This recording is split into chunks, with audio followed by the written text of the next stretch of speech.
आज मैं दो बातें कहने के लिए आया हूं। एक बात तो ऐसी बात है कि बिहार सरकार शर्मसार, उन लोग को तो कोई लाज लज्जा है ही नहीं, मगर बिहार को शर्मसार करने वाली घटना एकदम हो रही है, जो कि बिहार के हरेक महिला, माता, बहने, भाई लोग को रोमा खड़ा कर देने वाली घटना बिहार में डेली की डेली हो रही है। मगर दिल्ली में बैठे बड़े बड़े मीडिया चैनल इस घटना का कोई जिक्र नहीं कर रहे हैं। घटना का जिक्र करते हैं तो बस लालू परिवार के बारे में, लालू जी को गाली देने के बारे में घटना का जिक्र। और भाजपा के नेता लोग में ट्रेंड चल चुका है कि कौन सबसे ज्यादा गाली देता है। वहां पर दिल्ली में एक ट्रेंड हुआ है कि बिहार का नेता लोग जो केंद्र में मंत्री भी हैं, जो बिहार से सांसद भी हैं, वो लालू जी और तेजस्वी जी को कौन सबसे ज्यादा गाली दे सकता है, उसको उतना ही बड़ा इनाम मिलेगा। अच्छा ठीक है, उस पर हम बता दो बातें। एक बात मैं बोलूंगा लास्ट में।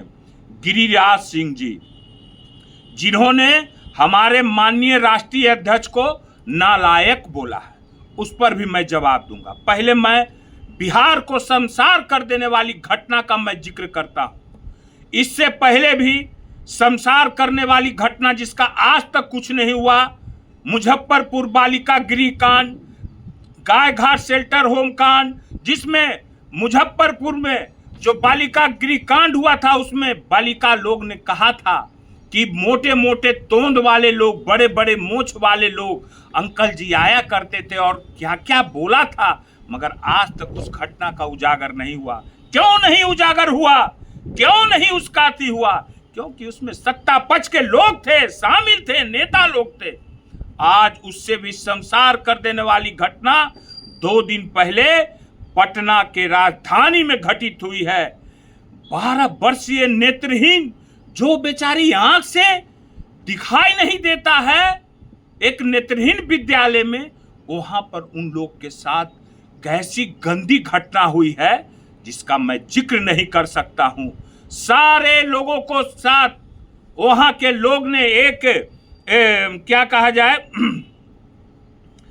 अजीत करके कोई है, वो वहां का क्लर्क है, उन लोग के साथ गंदी काम किया करता था। 12 वर्ष की एक नाबालिग के नेत्रहीन के साथ, जो नेत्रहीन विद्यालय है उसके साथ कैसी घटना किया है, क्या कहूं। मगर एक बात है, मेरे पास जो खबर है, इसमें उस विद्यालय में वहां के परिवार, जो बच्चे लोग के साथ घटना घटी है, वो लोग कह रहे हैं कि इसकी तह तक जांच हो तो इसमें बड़े बड़े सफेद पोश उजागर होंगे, सत्ता पक्ष के बड़े बड़े लोग उजागर होंगे, वो कोई पक्ष का लोग हो, मगर इसको उजागर करके करारा जवाब सरकार को देना चाहिए। नीतीश कुमार जी, देश के प्रधानमंत्री नरेंद्र मोदी जी, मगर कहां इस सब में होगा। ये दोनों उप मुख्यमंत्री, नीतीश कुमार से मैं क्या मांग कर सकता हूं, वो तो अंधेरे में है।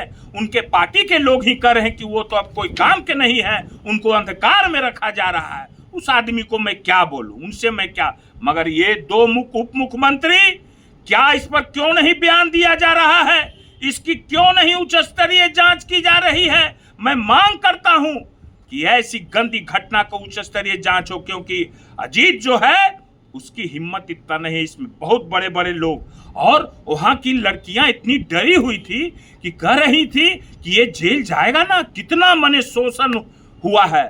छी छी, राम राम, शर्म आना चाहिए एनडीए सरकार को, भाजपा के सरकार और जदयू सरकार को इस पर जवाब देना चाहिए। मैं चिराग पासवान से बोलता हूं, क्या चिराग जी, बिहार फर्स्ट, बिहारी फर्स्ट यही है? इस घटना पर आप आके क्यों नहीं बोलते हैं? तो आप लोग को तो लालू जी और तेजस्वी जी पर बोलना है। क्या 2005 से पहले ऐसी घटना हुआ करती थी क्या? मगर नहीं, इस पर तो कुछ बोलना नहीं है। बस बोलना तो बस 20 साल से शासन ये लोग कर रहे हैं और इल्जाम लालू जी, तेजस्वी जी पर लगा रहे हैं। चलिए, अब दूसरी बात मैं आता हूं गिरिराज सिंह जी के बारे में, जिन्होंने हमारे लालू जी के बारे में बोला कि वो नालायक हैं। गिरिराज बाबू कद काठी से पहचानबे करते हैं आप लोग, है ना, पहचानते हैं ना। ऊंट जैसा कटकाठी है, ऊंटवा नहीं रहता ऊंट, देखे ना, देखिएगा गौर से तो एकदम वही डुप्लीकेट लगेंगे, ऊंटे टाइप का उनका कटकाठी और शरीर, चेहरा मोरा भी वही है। अब बताइए नालायक किसको कहते हैं गिरिराज सिंह जी? आपको है ना जानकारी कि नालायक किसको कहते हैं? वो कहा जाता है, माँ बाप कहते हैं कि हमार लायक बेटा है, ये हमार नालायक बेटा है ना। तो लायक बेटा कौन है और नालायक बेटा कौन है, आपको पता है ना? लायक बेटा उसी को कहते हैं ना कि जो अपना परिवार सुखी संपन्न, जो शादी ब्याह किए हुए है, ना अपना पत्नी को कभी छोड़ा, ना अपना किसी सब बाल बच्चा, सबको पोता पोती नाती नतनी सब कुछ से अथी है। मगर आपका क्या है, आपके साथ क्या हुआ है, मैंने बता दे रहे हैं, समझने वाला समझ गया होगा, है ना। और नालायक कहते हैं, कौन नालायक है, समझ रहे हैं ना, है ना। समझिए, हम लोग आसाराम बापू के चेला नहीं हैं। आसाराम बापू कौन है? वो लायक थे, तो कौन उनका चेला था? लालू जी चेला थे, हम लोग चेला थे। राम रहीम के कौन चेला थे? लायक आदमी थे ना। आपका डिक्शनरी में लायक आदमी उसको बोला जाता है ना, वही लोग को। तो उसका चेला तो लालू जी नहीं थे। तो लायक और नालायक कौन है, ये पूरे बिहार की जनता, ये देश की जनता जानती है कि लालू जी कभी इन नालायकों का साथ नहीं दिए। और आप लोग तो इनको गुरु मानते थे। आप लोग के अनुसार जो लायक हैं